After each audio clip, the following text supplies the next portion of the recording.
I made it to the lake. There's fish jumping right there, taunting me. I've been out here for a little over an hour already, and I haven't caught anything yet, but I literally just saw a tiny fish jump. I know there are fish in here.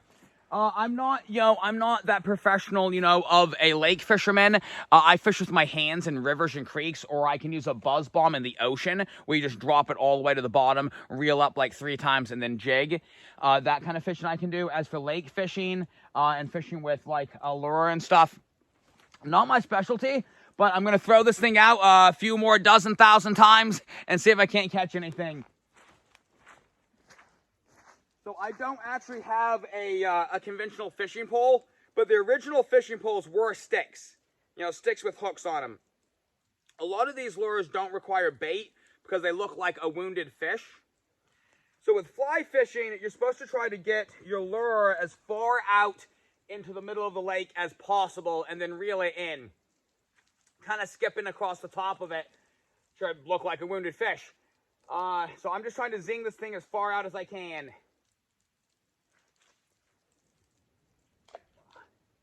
And then reel it back in. There are definitely fish out here. I'm trying not to let it sink to the bottom so that it doesn't catch on a lot of the plants and stuff underneath there.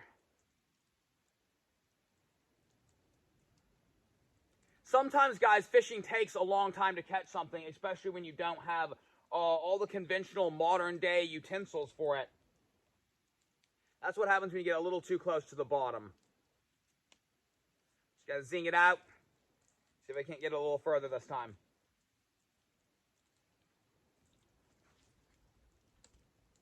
I'm gonna try to pull it back in a little faster.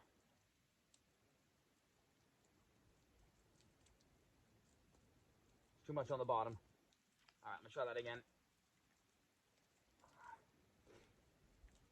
I will definitely be better prepared next time I come up.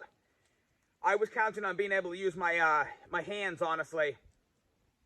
I hope y'all guys can hear me over there. Sorry. 1 second, I'll move a little closer. Or I'll move y'all a little closer.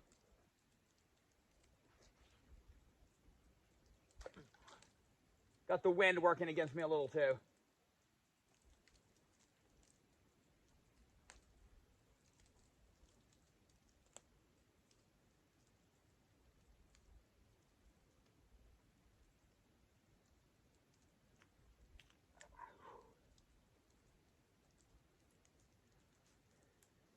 I know there are fish in here. They're taunting me. I've seen a couple jump. I might just not be getting it far enough out. But, that's why it's called fishing and not catching. It takes time to catch fish sometimes. And, it takes a while. That's why when you go out fishing, you're normally out there a while fishing. Now, in the ocean with a buzz bomb or in a creek with my hands, I can catch a fish like that. It's a guarantee.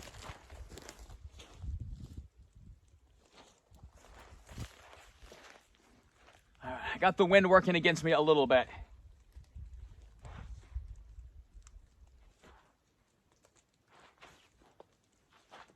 It's way too high, way too high.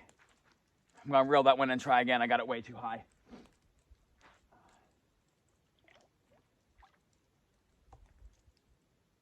There's no way. Was that a fish? That was a stick, but I think a fish was trying me. When you just catch on something, it kind of like sticks, but when there's a fish, it does like a slight pull. I'm gonna try to get it further out and not quite as high this time.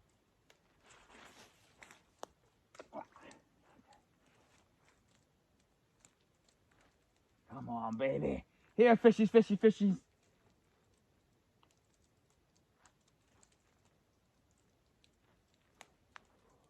There's a couple other spots around this lake, too, because it's close to the Eagle's Nest campground.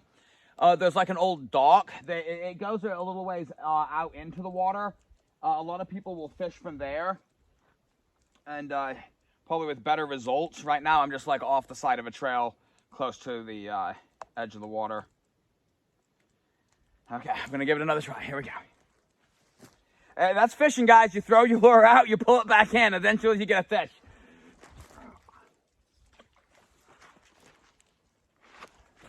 Okay, I got caught a little on my pole. There we go. Probably let that one sink a little too much. Let me pull that back in. So you're supposed to kind of stay on the top with these lake fishing. You gotta keep it kind of in a constant pull. I hope y'all guys can hear me. I've been trying to do both video vlog style as well as longer form content. A lot of y'all guys have said that you like both of them. Honestly, it's a lot easier for me to do video vlog style, but I feel that you guys can get like a better feel sometimes for what I'm doing when I do it like an episode style.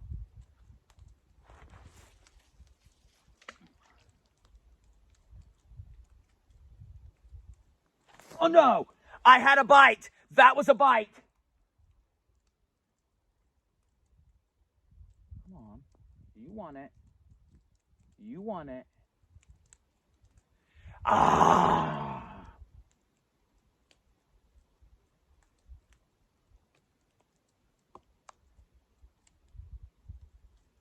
They're taunting me.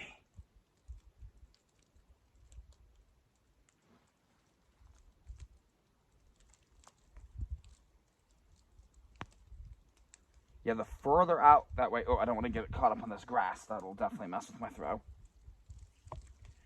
I got to make sure that it's not going to tangle in itself when I throw it. That way it kind of launches itself better. Technically, I'm launching it, but that way it gets a better throw. You know what I mean?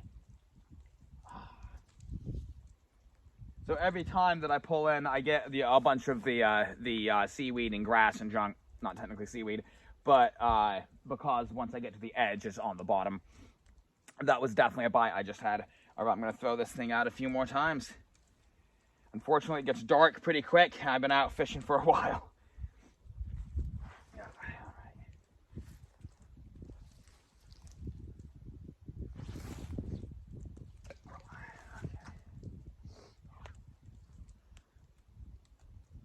Nope, that was a branch.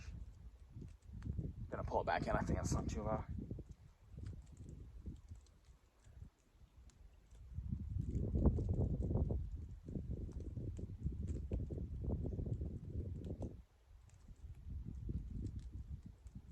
Was that another bite, not a branch? I didn't see anything on it until just then.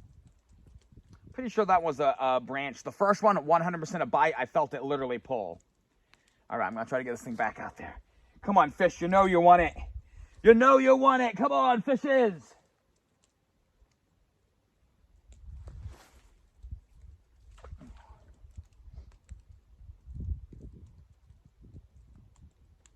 Come on. You know you want it.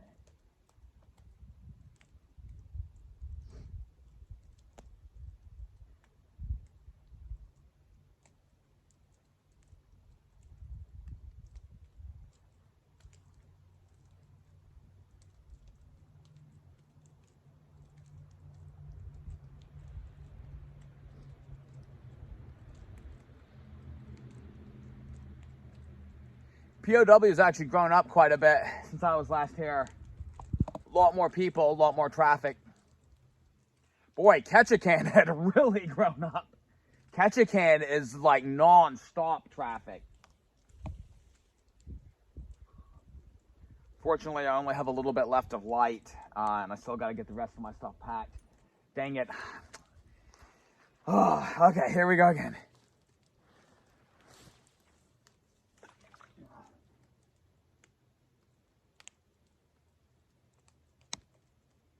Come on, fishes. You know you want it.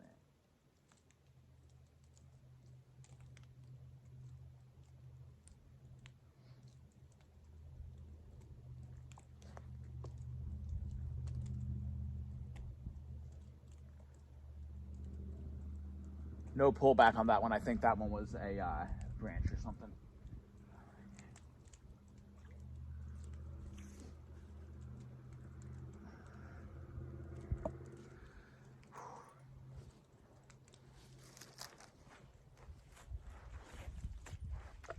Oh, that one caught my foot. Hazard of not having to pull. The line got my foot 1 second. Gotta throw that one a little further.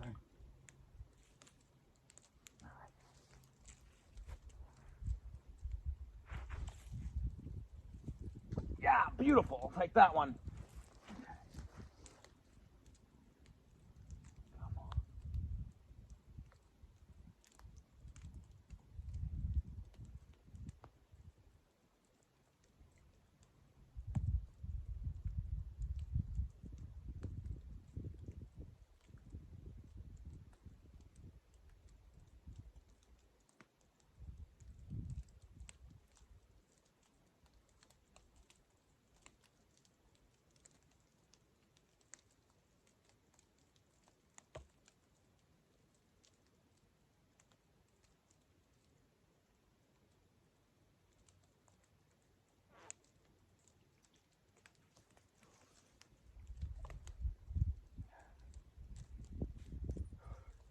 Well, doesn't look like fish are going to be on the menu today.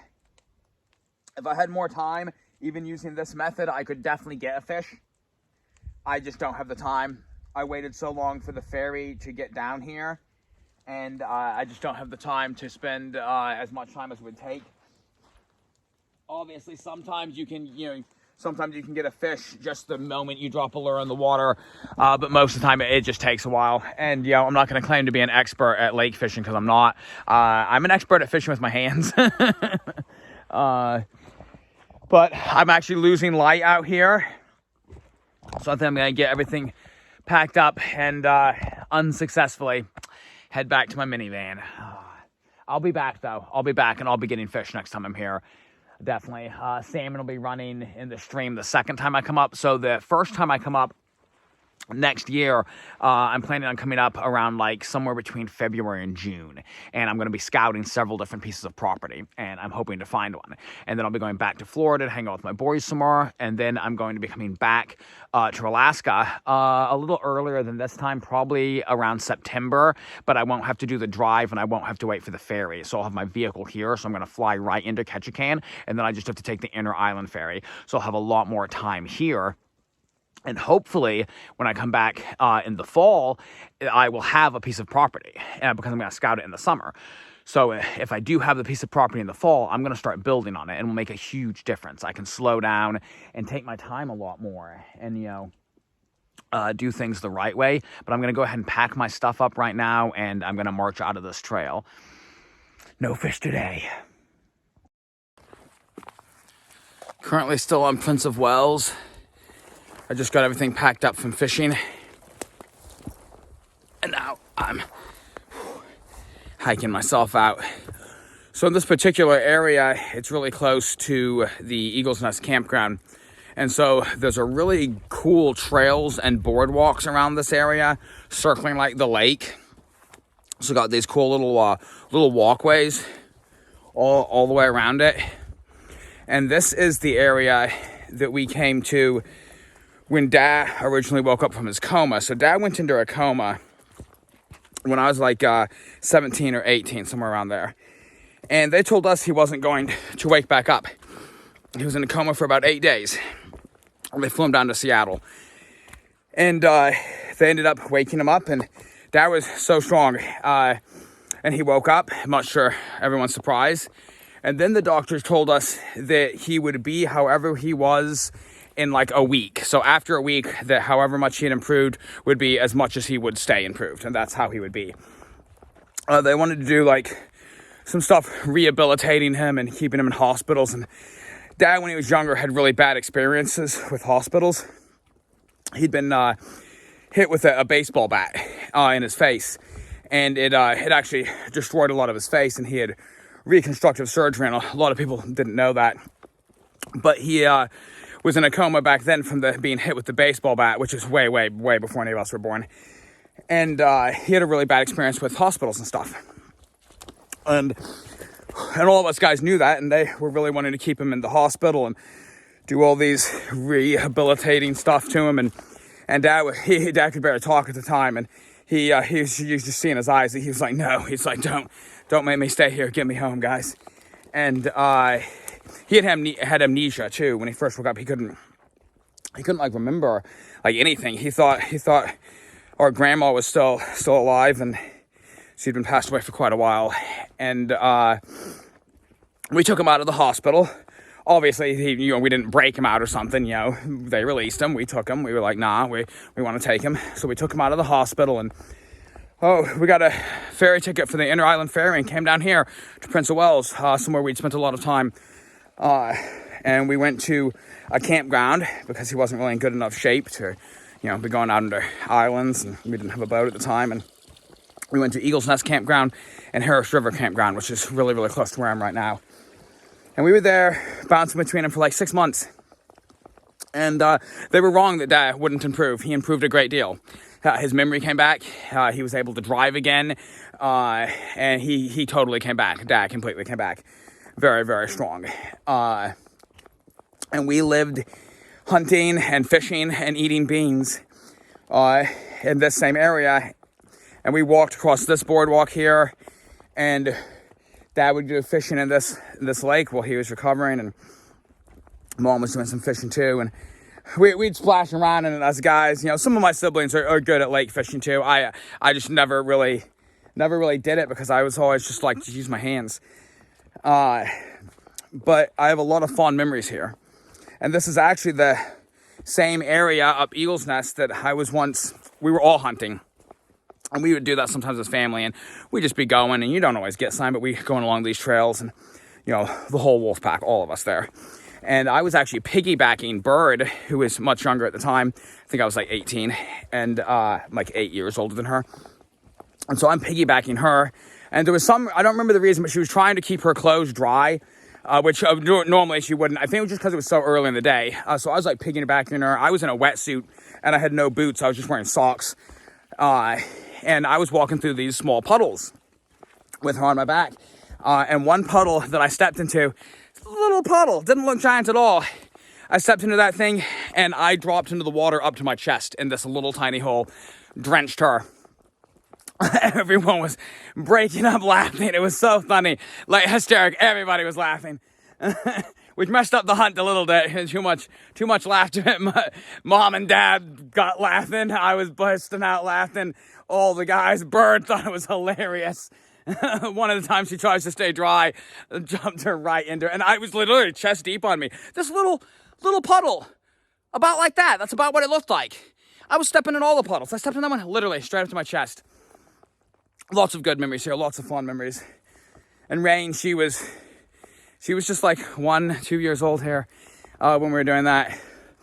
There's a certain smell. You can smell hints of it in other places, but even other places of Alaska don't have it. It is a certain smell that's hard to pinpoint exactly what it is. It almost smells a little bit like an almond. And not straight up almond, but almost a little bit like an almond. And man, I mean, they say that the sense of smell brings back the most memories. That the smell will trigger your memories more than anything else.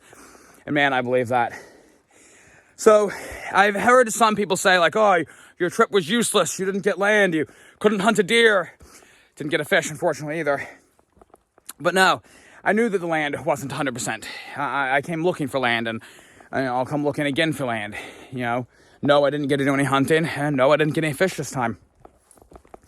But it has definitely been an awesome trip. It has been like walking through memory lane, and it has done me really good to be back here. It's been a long time, and to me, Alaska will always be home. And honestly, if not for my boys, I wouldn't be leaving anytime soon. But I miss them so much, There's no greater honor in the world than being a dad or a parent. I'm a firm believer mothers definitely go through a lot more and have it a lot harder. But it's still a great honor being a dad. And it's something that, obviously, before you have kids, you think, oh, yeah, that'd be cool, have, a little kid, looking up to you and stuff. But you just can't imagine how it is until you actually have a kid. And then it's like, they almost become your life, I want to be there. Life is so short, and kids grow up so fast. I'm about to be 40. In 30 years, I will be the same age that Dad was when he passed away. In 30 years. And, I want to be there for my kids, Dad left some large shoes to fill. And, in lots of ways, I've already failed. In my opinion, I have failed a lot, Even one of the last things that Dad told me, literally, One of the last things he ever said was, "I'm proud of you." Yeah. But I, being a sarcastic guy, was like, "Oh, I can't see why." Wasn't a week after that he passed away. And the last thing he actually said was my name. I was trying to wake him up. Sorry, it's still a little hard for me to talk about him. I used to wake him up a lot of times. Like if we had something to do, or, needed to be somewhere, whatever, I'd like wake him up, wake everybody up. I normally got up before most people. And I had a lot of, experience like waking up and stuff. And when I was trying to wake him up, he's like, "Oh, Bear." It was one of his like, "Oh, just let him do what he's doing," basically. And I have a little solace in that because he seemed happy at the last moment, honestly. He really did. But that was the last thing he ever said. Man, I miss him. Well, I just made it back to my car. I'm probably just gonna stay here. I only have tonight left, and I'm headed to Florida. Well, technically, I don't leave for the ferry in a couple days, but I'll be parking my car tomorrow, and it will be where it will be until I come back here. It's been a good ride, honestly. I only paid like $1,500 for the Uplander, and awesome ride. Definitely recommend Chevy Uplanders. Really, really good vehicles for sure. And yeah, no, I didn't catch any fish, and nope, didn't catch any deer, and nope, didn't scout out my property. But the trip was still worth my while, and it was great coming back, and great being back to Alaska, and it was really good getting to hang out with Noah when he was up here, and we got to see some of the old sites and stuff. And I'll be back. I'll definitely be back really soon, actually. But I want to go spend some time with my boys, and I've never been to Florida, so we'll see how that is. Anyway, I got to set up my generator and my Starlink and all. Probably going to try to jump on a live on YouTube here, and I'll probably hit TikTok too. Anyway, guys, God bless.